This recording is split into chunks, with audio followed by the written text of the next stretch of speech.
A blessed and good afternoon, grade 9 learners. Welcome to ARAL TARLAK HENYO here on RTV Channel 26, simulcast over DCTC Radio Pilipino Tarlac. I am Cesar Wim M. Vergara, CRMB, your teacher broadcaster for Health 9, and who will help you understand our lesson for today.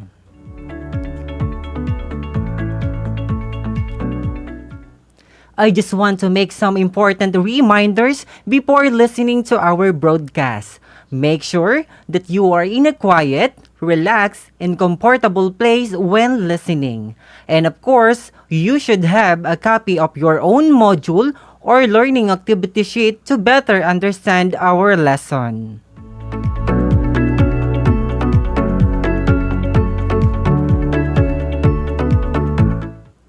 Welcome to our second quarter lesson in Health 9 for week 5. Substance use and abuse is the social health concern in the Philippines. This module will help you understand the harmful both short and long-term effects of the different types of drugs. Grade 9 learners, are you all now ready for the new session of learning with teacher CRMB? I guess you are all now ready.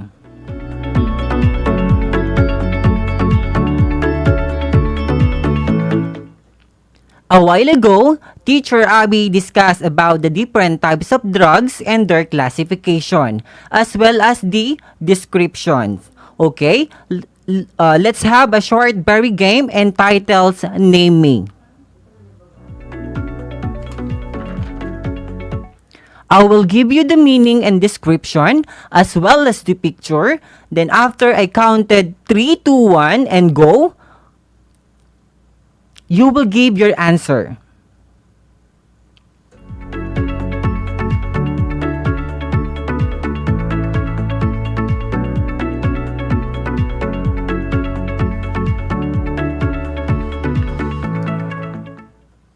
Again, but before we proceed to our lesson, let me just check first if you're still remember that you had your lesson with Teacher Abby a while ago. And for me to check your responses, you can post your answer on the live stream. You can send me a message through our GC or G Classroom or through SMS. In that way, I can check if you are still with me on this broadcast.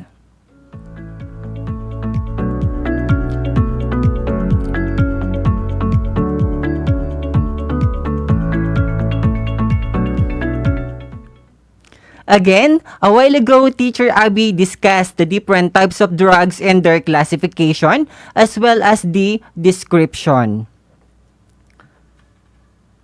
And for me, again, to check your responses, you can post your answer on the live stream. Our game entitles Name Me. I will give you the meaning and description, as well as the picture. Then again, after I counted 3, 2, 1, okay, you will post your answer on the live stream. Okay, let's start. Number 1. This includes cigarettes and alcohol. These illegal drugs that our non-drug user might try, which can lead him/her to more dangerous drugs such as marijuana and shabu. Please take note that teenagers who engage in early smoking and early drinking have a higher chance of using and experimenting with dangerous drugs of abuse. Okay, name me and 3, 2, 1, go. So what is your answer?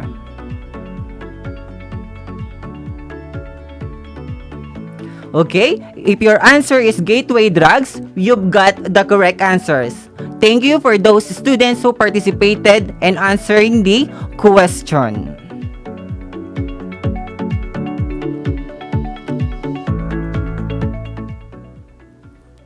Okay, number 2, these drugs slow down the central nervous system or the CNS, and these drugs also certain responsibility or less angry, less stress, tense and relaxed muscle and nerves and will surely make the patient sleepy.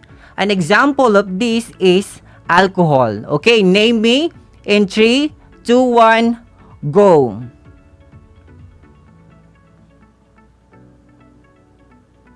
Okay, what is your answer? Okay, a lot of you answered depressants and you got the correct answer. Moving on to the question number 3. These drugs speed up the central nervous system and these drugs is the opposite of the depressants and make person's energy high. Perfect example of this that keeps you awake is coffee, found in caffeine, and nicotine found in cigarette. Okay, grade 9 learners, what is your answer? Okay, name me in 3, 2, 1, go.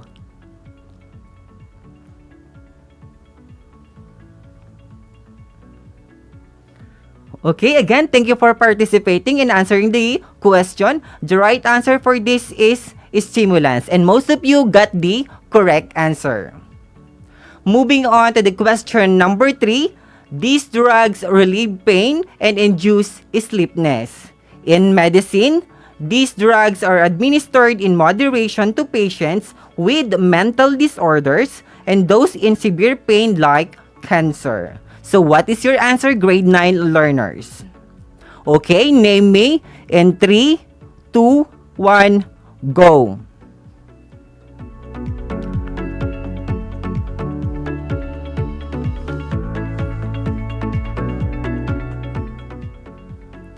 Okay, you've got it right. The answer is narcotics and most of you again got the correct answer.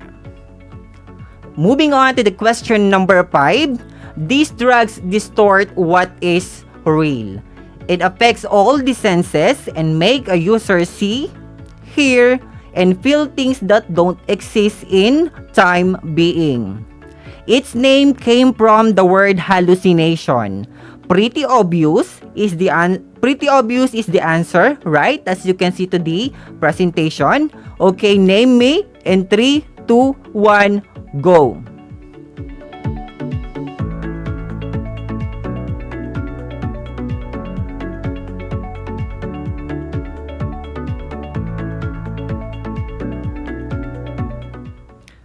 And of course, the answer is hallucinogens. Thank you, and you've got it right, grade 9 learners. And we are now down to last question. These drugs are found in chemical household products and anesthetics. Example of household products as this types are acetone, rugby, or solvent, or ordinary spray, paint, cleaning fluids, and air conditioner fluid. You intake this substance through nasal or inhaling. Okay, name me in 3, 2, 1, go. What is your answer, grade 9 learners?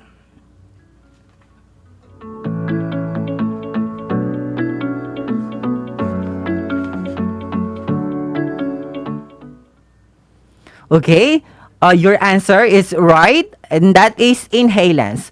Okay, thank you for participating our online review, grade 9 learners from all over the Tarlac province. And I'm glad that you still remember our previous lesson that you had with teacher Abby a while ago. The different types of drugs, namely gateway drugs, depressants, stimulants, hallucinogens, narcotics, and inhalants. So this leads us to the continuation of our lesson for today's afternoon broadcast in Health 9 for Week 5, which are the short and long-term effects of the different types of drugs mentioned a while ago.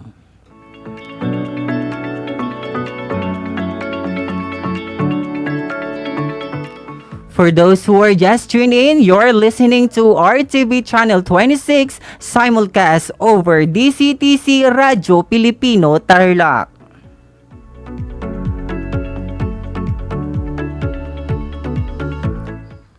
People give several reasons in taking drugs. Some believes that these drugs can feel them look and good, and some people use drugs for pleasure. Continuous and prolonged drug use has a very bad effects in a person.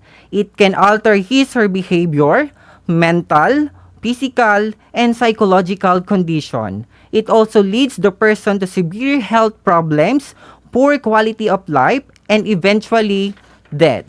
And we must understand that this is not easy to know and feel the effects of drugs in our body because effects are not always the same with drug user.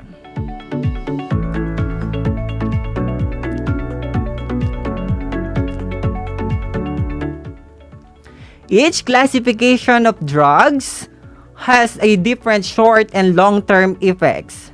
The short-term effects can last for a couple of days, weeks, or even shorter periods, while the long-term effects can be felt for months, years, or even for a lifetime.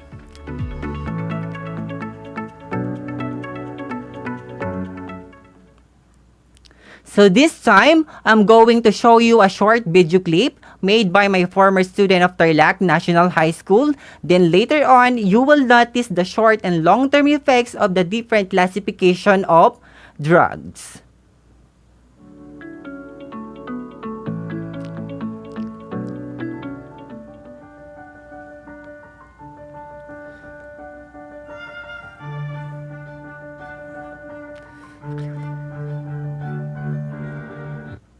Akala ko dati imposibleng maramdaman kung ako'y nag-iisa. I mean, sa paanong paraan, di ba? Pinapalibutan ako ng mga tao. Kabilang lang naman ako sa isang pinakamasayang barkadahan na madaming humiling. Lagi nilang pinapatibay ang loob ng isa't isa at nagpangakong hindi nila ako iiwan. At syempre, my girlfriend, Claire, ang pinaka-sweet na babaeng nakilala ko. Ang kuya kong si Carlo ay lagi akong sinusuportahan at binibigyan ng inspirasyon.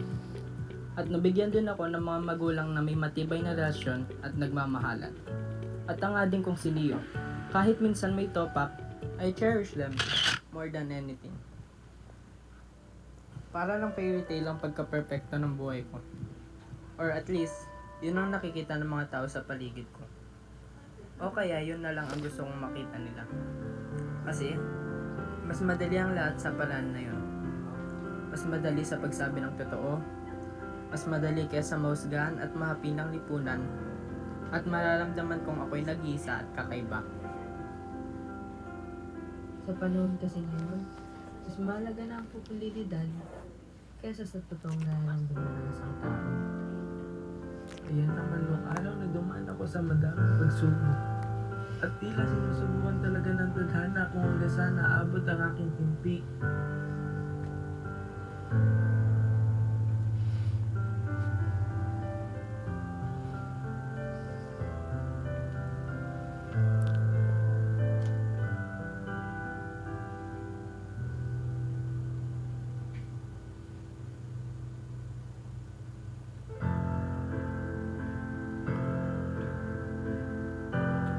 Ako'y may natagpuan. Isang pakete. Ako'y nagtaka. Sino kaya ang maglalagay nito dito? Bakit may ganito sa gamit ko? Ang alam ko dati, tagpuan ang bentahan ng illegal na droga. Pero tignan mo itong natagpuan ko sa aking libro. Dahil sa kuryosidad, tinikman ko ito. At sabi nila, nakakatanggal daw ito ng problema. Pero bakit ganon? Hindi naman masarap. Ay, joke lang. Sobrang sarap pala. Para akong nasa langit.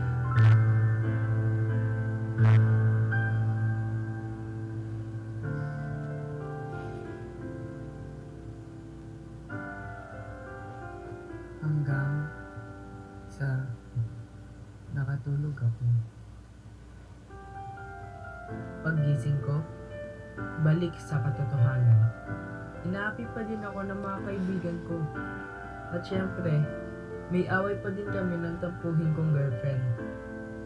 Ay.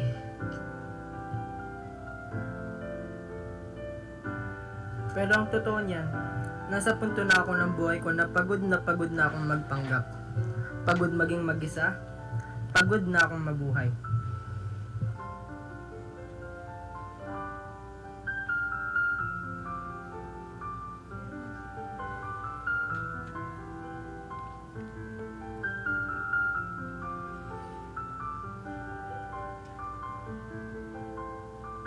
At oo, alam ko ang iniisip nyo, na naghahanap lang ako ng atensyon.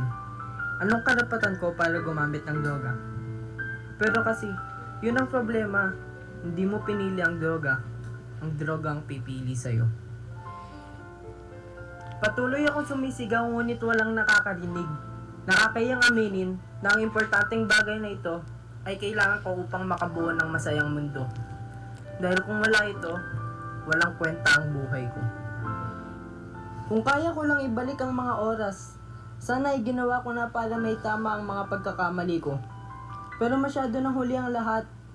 Ang bawat pag-inom ng ipinagbabawal na gamot, kasiyahan at kasiglahan ang dala sa sistema ko. Nakakatawa nga, dahil lang tayo sa isang bagay na nagpapanatili sa aking mabuhay,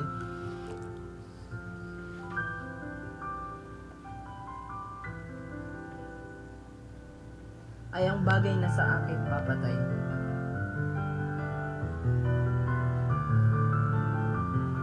Kuya, alam mo bang iniidolo kita? Kasi parang napakatotag mong ko. Hindi ko alam na may kahinaan ka rin pala. Pero sana, mausap kita. Ni kuya, ni nanay, ni tatay. Sana kasama ka pa rin namin. Bakit hindi ka isa? Nandito lang naman ako para maintindihan mo din sa dahil pinangako ko na kahit mahirap man yan o hindi, ay sasamahan ka. Sobrang seryoso mo sa buhay na guys ka lang inasa. Pero nabiro lang yan, di ba? Gusto ka lang naman namin magpasaya. Pero hindi sa ganang paraan.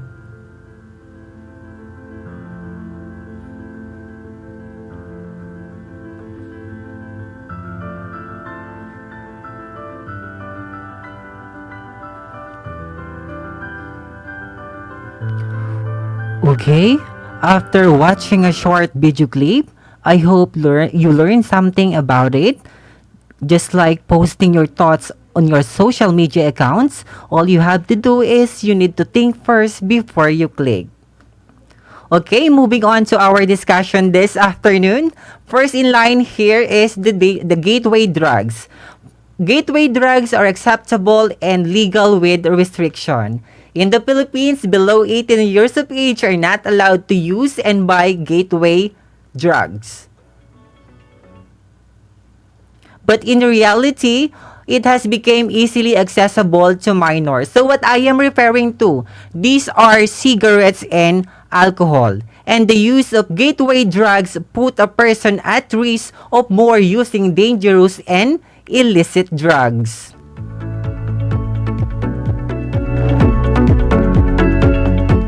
So let me mention you the short and long-term effects of the gateway drugs, specifically the cigarettes and alcohol. First is the alcohol. The short-term effects of alcohol, headed and light-headedness, slurred speech, slow body reflexes, and coordination. Overconfident and mood swings like depression, high spirit, and aggressiveness. While the long-term effects of the alcohol are damage the organ like liver, heart, colon, and brain cancer, and of course the cardiovascular diseases like cirrhosis of the liver and poor study and work performance.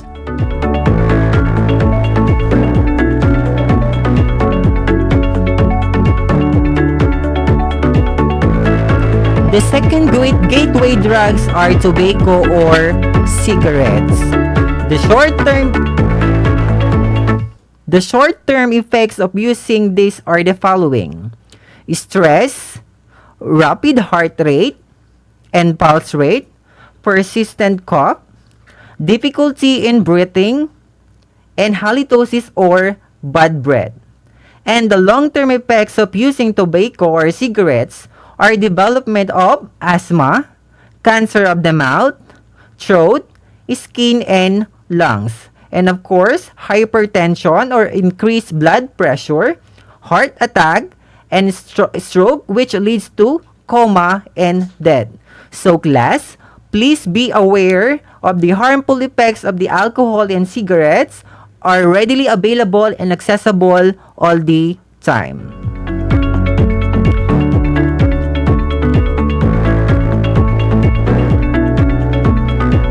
Next on the line is depressants. Depressants, also known as downers. It will suppress or slow down the central nervous system.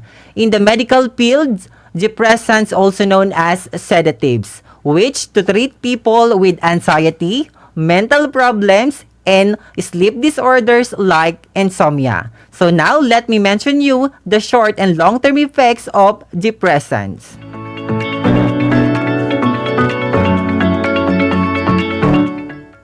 The short-term effects of depressants are the following. Slow brain function, which leads to a temporary memory loss, slow heart rate and pulse rate, below normal breathing and pattern, low blood pressure and inability to concentrate, a poor judgment. And the long-term effects of the depressants are the following: aggregation and aggressive behaviors, depression leading to mental disorders, hypertension or high blood pressure, cardiovascular and paralysis of the muscle and nerves. And of course, grade 9 learners, we must be very careful in using and taking depressants as it gives harmful effects to our body.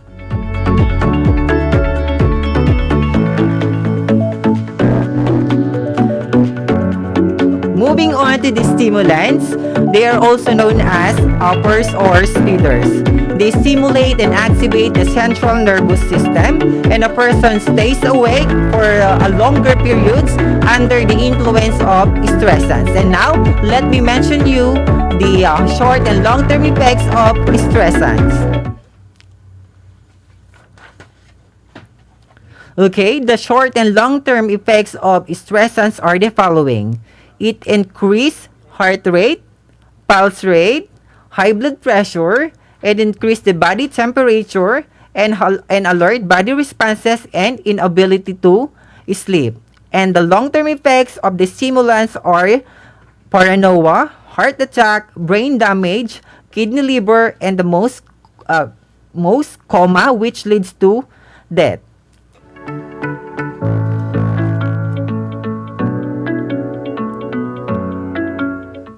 Moving on to the third one, we have here, fourth one, we have here the narcotics. They are also known as the painkillers and induce sleepiness. Narcotics are administered to patients with mental disorders. Just like in stimulants, depressants, and gateway drugs, it has the same short and long-term effects. Then moving on to the fourth one, we have here the hallucinogens. Hallucinogen distort what is real, and let me mention you again the short and long-term effects. Okay, the short and long-term effects of hallucinogens, seeing which are not really or poor judgment of time, and distance inability to sleep, lost appetite, which lasts up to 10 hours. So the long-term effects of hallucinogens are the following: increased blood pressure, brain damage, psychosis, or the mental disorders in which reality is distorted or twist or coma. And last, definitely not the least, is the inhalants. Just like hallucinogens and narcotics, it has the same short and long-term effects. So again, grade 9 learners, be careful enough in taking or using illegal drugs. Grade 9 learners, thank you for listening for our broadcaster this afternoon. I am Cesar Rim Embergara saying goodbye. God bless. Stay home, stay safe, and stay away from drugs.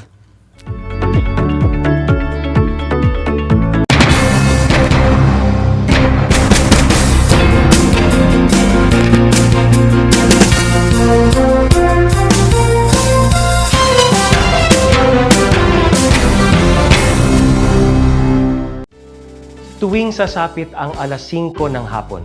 Parangalan natin ang ating mga kababayan na nasa unahan laban sa COVID-19. Lumabas tayo sa pintuan ng ating mga tahanan. Dumungaw tayo sa ating mga bintana. At atin silang bigyan ng masigabong palakpakan. Gumawa tayo ng ingay. Ipagbunyi ang ating frontliners. At ipahayag ang ating walang hanggang suporta sa kanilang kabayanihan.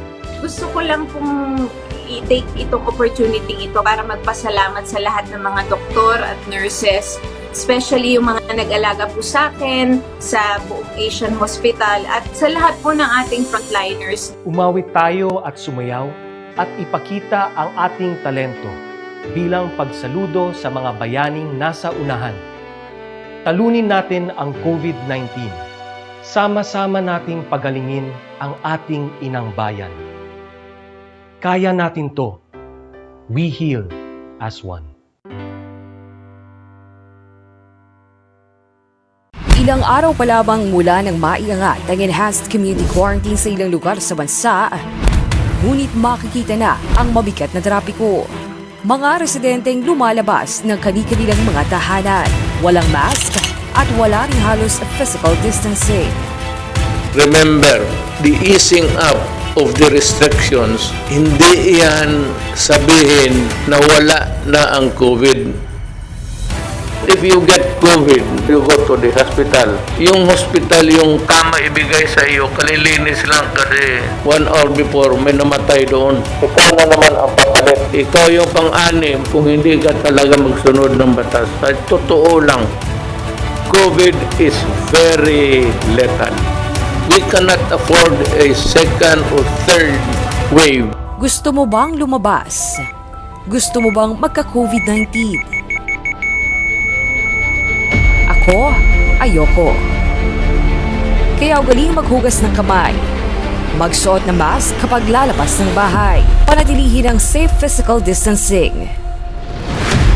Bahay muna. Buhay muna.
Mga kababayan, ang pambansang awit